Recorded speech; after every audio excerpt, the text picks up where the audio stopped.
20 to 30, maybe you peak over to 40 grand sometimes. LLC is where you stay. That is your arena, that is your ballpark. You're cool taking money in and out of your bank account. Things are real easy for you. You file your tax returns at the same time every single year. It's all gravy. But when you start to jump into the 40,000, the 45 or the 50K net profit, which means after all expenses, and me and Mark are talking about towards the end of the year, we're talking around November, December, you know you're gonna make around 40, 50K net profit. Now we want to start getting some tax savings. And what we mean by tax savings is all these business owners who are operating as LLCs are paying the same taxes. They're paying federal taxes to Uncle Sam, they're paying state taxes if they're in the state that taxes, and they're paying self-employment tax, which is Social Security and Medicare, which is at 15.3%. But it comes a point in time where you don't want to pay 15.3% on all of the money your business is making. So now you graduate and you put on this new jacket, like me and Mark are saying, and you switch over to an S Corp.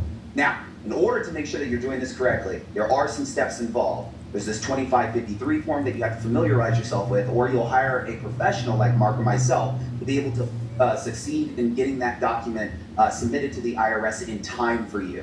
Once the IRS accepts this document, this 2553 form, you are now an S corporation, which means you have new responsibilities and new duties. And Mark, you can kind of build them in regards to these new duties, but I want to make sure that you understand the process of switching over to an S corp. It's the 2553 form.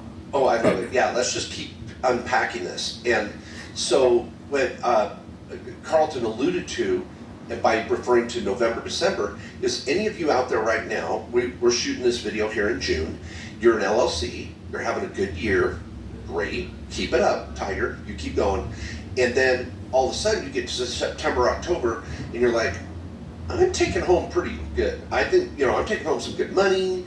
Now, by the way, we could do shows all day long, and all the write-offs you should be taking, dining and auto and travel and equipment and computers and technology and cell phones. We'd love to all that stuff. But after all your expenses, which are the same in an LLC or an S Corp, you're writing off everything under the sun, you're starting to take home that range of over 40 grand that Carlton's talking about. You can actually in the fall backdate to become an S Corp for the whole year. If you're not an LLC, you can't do that. So these steps that Carlton's talking about, you're not going to do. You can't look into a crystal ball and do it for the next year. You're allowed to look back in the first year. You can look back and your accountant's going to attach the right revenue ruling, a letter with the 2553. It's not just go online and click. Please hire a professional.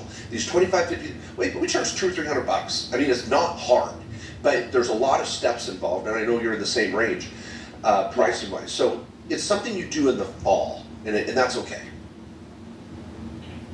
I'm not a sports scientist, but I invent